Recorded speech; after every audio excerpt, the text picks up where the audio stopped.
Assalamu alaikum. You are listening Radio Sadaye, Hurriyet, Jammu, Kashmir. I am Ibn Salam with Kashmir Update. In Indian illegally occupied Jammu and Kashmir, complete shutdown will be observed on 13th July, the Kashmir Martyrs' Day on Tuesday, as last program of the ongoing Martyrs' Week.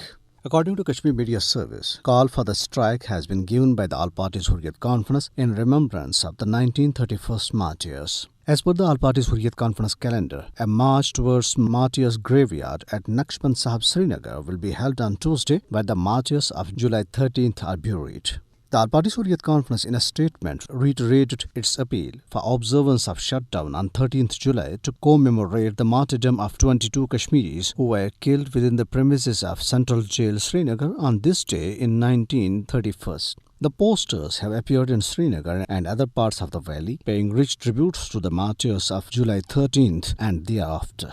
The posters, displayed by many pro-freedom organizations, urged the people to adhere to the APHC calendar regarding 13th July Martyrs' Day. Indian forces carried out multiple coordinate search operations in Braripora, Hafshirmal, Manlu and Gadpura areas of Shopian district. Dozens of residential houses and other structures were searched during the operations. The infamous Indian National Investigation Agency (NIA), assisted by the Intelligence Bureau, Research and Analysis Wing (RAW) and police, arrested many people during raids at Darul Uloom Sirajul Uloom in Srinagar and in Pushru, Sunsoma and Achbal areas of South Kashmir. The NIA arrested Darul Uloom chairman Adnan Ahmed Nadwi. A 29-year-old woman, Ruhi Jan, was killed after being deliberately hit by an Indian Army vehicle in Yaripora area of South Kashmir's Kulgam district.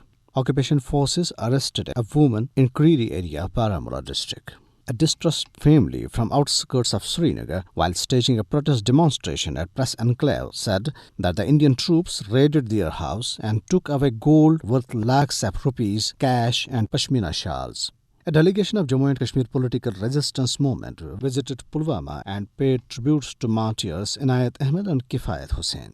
Righteous activists have grilled Facebook for blocking and restricting user accounts and pages highlighting the unabated human rights abuses in Indian illegally occupied Jammu and Kashmir. The victims share their stories on social media platforms and question the company's policy. Wife of a jailed pro-freedom activist committed suicide by hanging herself at her home in Kazigond area of Kulgam district. A few days after her marriage, Indian police arrested her husband on December 26th last year in Jammu region, and he continues to remain in jail since then.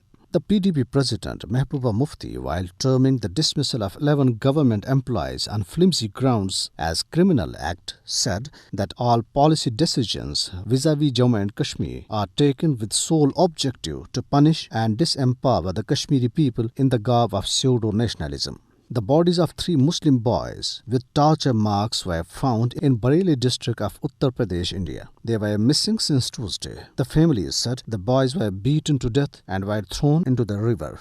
On the other hand, UP police, under notorious anti-Muslim Hindu fanatic Chief Minister Yogi Adityanath, arrested a 30-year-old Muslim, Adil Naeem, on the charge of taking part in Anti-Citizenship Amendment Act protesters in Bijnor 2 years back.